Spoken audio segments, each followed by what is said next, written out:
The other day, a left-wing activist reporter was suspended on Twitter for posting an image of a controversial right-wing figure holding a Confederate flag. The goal was to show who the person was and what they were standing behind. Unfortunately, that's now apparently against the rules. And it's a very similar story to something we heard from the Southern Poverty Law Center earlier this month. One of their reporters was covering white nationalism, posted some images which contained a symbol associated with white nationalism, and got locked out of their account as well. There are many people on the left calling for censorship. The Russiagators are saying we have to restrict Russian influence. We then see anti-war media, Mafic media, get suspended. We hear people saying that fake news must be stopped, and then Alternet and Democracy Now! Get deranked in Google. And then you have those on the left saying we must ban hate speech, and it results in reporters and activists getting suspended. What's interesting is that the Southern Poverty Law Center, which is impacted by these rules, is a part of a group called Change the Terms, which wants these platforms to be more proactive in banning people.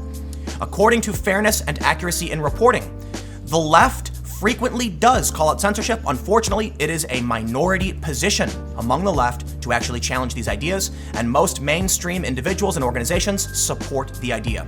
Today, let's take a look at what happened with this latest censorship, and we'll go through just how bad it's getting and how it's impacting even political campaigns. But before we get started, make sure you follow me over on Minds at minds.com/Timcast. I'm hoping to break 100,000 subscribers. I need your help to do it, but more importantly, I want to make sure you can follow me somewhere that probably won't censor me.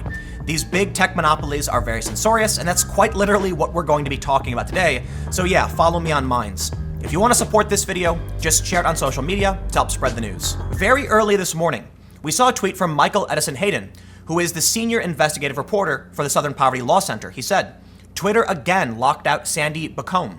This time, she posted a pic of Trump supporter and local swastika enthusiast Joe Vival.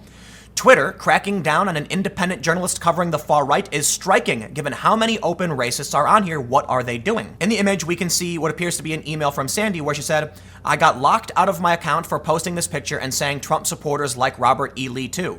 What the F is going on? And we can see this image of her account being suspended. It says this account is temporarily restricted. After activist outcry, Sandy was restored, saying, I'm back. Thanks, Michael E. Hayden.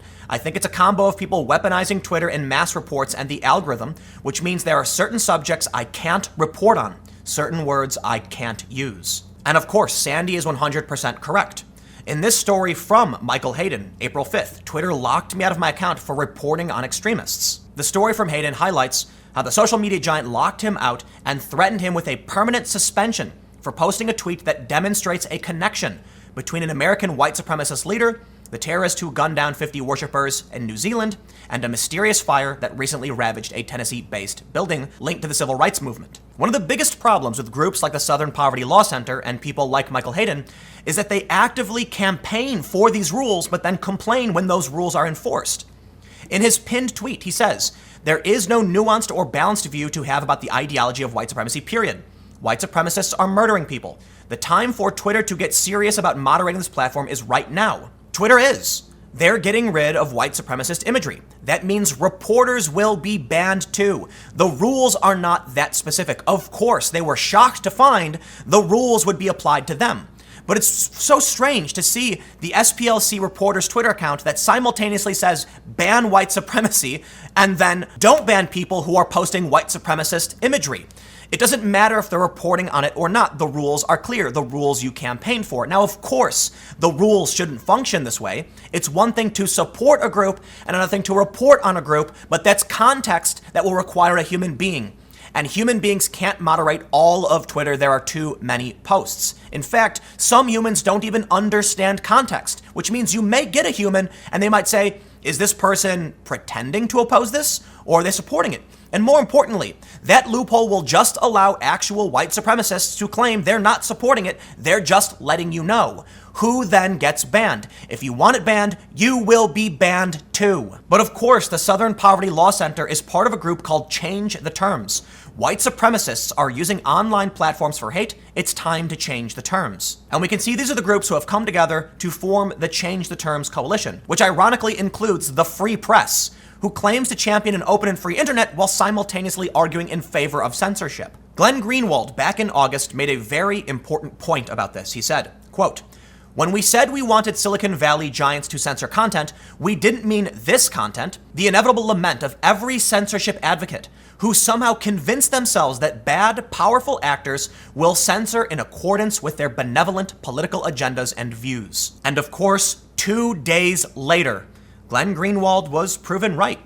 This post from Fair and Accuracy in Reporting, a progressive media watchdog, said that Facebook will turn to censoring the left isn't a worry, it's a reality. In the story, they say, on August 6, a number of giant online media companies, including Facebook, YouTube, Apple, Spotify, and Pinterest, took the seemingly coordinated decision to remove all content from Alex Jones and his media outlet InfoWars from their platforms. The story goes on to be very critical of Jones and the things he pushes, but then says, the reaction from the media to the decision to ban Jones and InfoWars was largely celebratory. On The Late Show, Stephen Colbert joked that it looked like InfoWars just lost their war on info.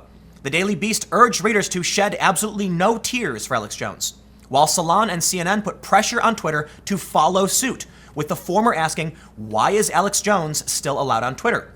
Some worried about a slippery slope of corporate censorship, writing in Rolling Stone. Matt Taibbi warned, the endgame here couldn't be clearer. This is how authoritarian marriages begin, and people should be very worried. Yet this appeared to be a minority opinion. Media critic and news presenter David Dole shared his message to progressives via Twitter. Lefties defending Alex Jones right now, I hear you. On the surface, it appears to set bad precedent to give massive corporations control over who's silenced. But if you aren't performing hate speech, libel, or slander on a regular basis, then I don't know what you're worried about. They go on to say that unfortunately, Facebook immediately used this new precedent to switch its sights on the left, temporarily shutting down the Occupy London page and deleting the anti-fascist No Unite the Right account. Furthermore, on August 9th, the independent, reader-supported news website, Venezuela Analysis, had its page suspended without warning. A more recent story from Fair highlights how in 2017, a number of publications often critical of Western policy, Alternet, Black Agenda Report, Democracy Now!, Common Dreams, Global Research, and TruthApp, among others, claimed that their Google-directed traffic sank as much as 63% in the wake of a Google algorithm change designed to bust the ill-defined specter of fake news. Simultaneously, many of corporate media's heavy hitters, namely the New York Times, Washington Post, and CNN, appeared to have been spared. But to answer the question from David Dole, what are you really worried about? He claims if you're not performing hate speech, libel, or slander, then you're fine. Unfortunately, highlighting someone else's hate speech to report on it is, in fact, still hate speech. The ultimate ramifications are obvious, as I just highlighted. But in this tweet from a couple days ago, Ben Norton said, WhatsApp, which is owned by Facebook, just shut down the massive channel used by Spain's independent leftist political party, Podemos. And it did this just days before the general election. This is actual extreme election meddling by a foreign corporation. As Fair points out, there are people on the left who are calling out censorship, but unfortunately, it is a minority position. Because as I showed you in the beginning, a left-wing activist reporter was locked out of their account for reporting on an individual, and the person who is highlighting this from the SPLC simultaneously calls for this suspension while trying to argue that they shouldn't be suspended.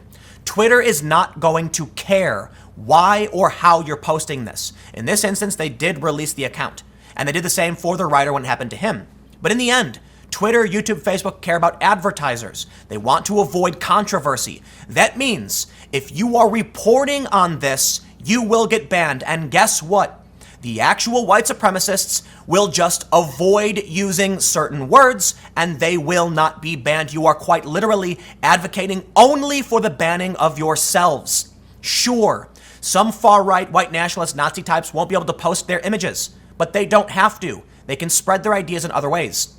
As long as you advocate to change the terms, it will be you who is censored. It is the most insane thing ever, but I gotta say it. The left advocating for this, they're doing everything they can to actually protect the fringe neo-Nazi white nationalist types who are going to be able to operate with impunity on these platforms, while anyone who tries to prove that they're part of these groups, they're the ones who are going to be banned for it. Unfortunately, it ends up hitting actual journalists, not political activists. Jake Hanrahan tweeted this morning, I had my account held ransom by Twitter for doing my job. Jake Hanrahan made a post about a neo-Nazi mass shooter, covering a story that he frequently reports on, and he had his account locked. Jake Hanrahan reports on conflict. He's reported on the far left. He's reported on the far left committing crimes. He's reported on the far right and the far right committing crimes. He's just doing journalism. And journalism, real journalism, is going to be shut down because of these people demanding these bans. In a rather ironic turn, it hits them first. It's a really strange phenomenon to see story after story and even data sets published in Quillette proving that Twitter is biased against the right, where you can see in their rules they ban misgendering trans people, which is something the conservatives do not align with ideologically. Yet they will claim over and over again from the Hill, evidence contradicts right-wing narrative of tech censorship and bias. It's an opinion piece. It's actually not true. The story from the Hill complains that a lot of the right-wing narrative comes from opinion pieces, while simultaneously trying to use opinion pieces and anecdotes to prove this narrative wrong. But that's absolutely just untrue. We have data from Quillette, where they actually did a list of high-profile bannings. Almost all of them were on one side of the debate. When we have statements from Jack Dorsey himself, where he actually said that Twitter is so liberal, conservative employees don't feel safe expressing their opinions. How do you think that will manifest on the platform? It manifests in rules that target one side. And Jack Dorsey himself said on the Joe Rogan Experience that perhaps they were too aggressive in policing the learn to code meme. Now let me show you where things truly take a dark turn. For one, campaigns are being banned. That's scary. But then we see this story, which is fake news, travel far and wide across the mainstream. Twitter won't auto-ban neo-Nazis because too many GOP politicians would get banned, report. Unfortunately, the story's actually fake. But not only was it covered by Spin, but Business Insider picked it up, The Mary Sue, The Daily News, The Verge, The Week, Rolling Stone, Alternet, GQ, and The Washington Monthly. These are just the outlets I opened up after a quick Google search. But there are tweets with 10, 20,000 retweets, and the narrative is going far and wide. But in fact, the story's just not true in many different ways. For one, the author of the story has actually tried to refute the narrative. You know what the real narrative is? The original story from Motherboard. Why won't Twitter treat white supremacy like ISIS? Because it would mean banning some Republican politicians too.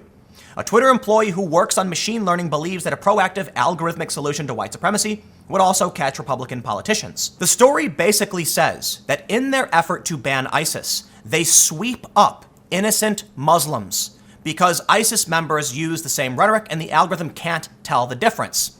They believe that the American public is fine with Muslims being banned if it means some ISIS people get banned. But when it comes to Republicans, they wouldn't tolerate it.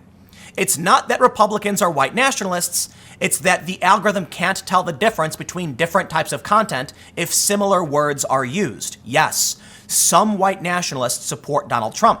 That means if the algorithm targeted them, it would start sweeping out other people as well. And the public wouldn't tolerate innocent people being associated with white nationalism when they aren't.